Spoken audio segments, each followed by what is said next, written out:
police, les faits avaient été signalés. Les faits avaient été signalés. Sauf que la hiérarchie n'avait pas suivi, c'était resté oral. Oui, mais la hiérarchie aurait pu quand même signaler le fait à l'IGPN. La hiérarchie peut parfaitement se saisir d'une affaire sans attendre un rapport, même si effectivement, et là aussi il va falloir travailler là-dessus, alléger les signalements, sans pour autant, encore une fois, tomber dans la psychose et dans la suspicion, parce que c'est le risque. Pour expliquer les chiffres, 27 fonctionnaires, c'est beaucoup, parce que sur 3 ans, depuis 2015, il y avait eu seulement 20 fonctionnaires signalés, donc c'est une hausse très très forte. Il y a une prise de conscience, mais effectivement, certains policiers craignent une forme de discrimination, c'est-à-dire à partir de quand je suis dénoncé, pour quel fait. Donc effectivement, c'est à l'IGPN, la police des polices, de trier un peu le bon grain de livret, s'assurer qu'effectivement, il y a des difficultés. Et puis, il y a des policiers aussi qui disent on demande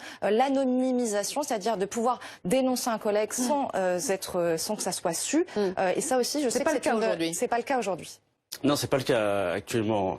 Justement pour. Si vous signalez un collègue, il y a une trace de votre signalement avec votre nom.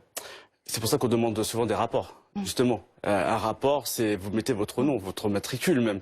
Donc vous êtes vous-même signalé dans la chaîne de remontée du rapport. Donc effectivement, mais ensuite l'anonymisation, c'est vrai que ça peut être intéressant. Le syndicat pense qu'il serait plus judicieux de mettre en place des référents clairs, précis, à qui s'adresser, parce que il existe des petits services, mais d'autres sont beaucoup plus importants, où justement à qui s'adresser, et la chaîne hiérarchique est très imposante dans la police. Il y a, pour remonter jusqu'à l'IGPN, ça peut des fois passer par plusieurs strates. Voilà. Donc alléger tout ça, faire en sorte que les collègues, comme le disait le rapport parlementaire dernièrement sorti, que les collègues puissent en parler sans gêne et sans entrave, c'est très important.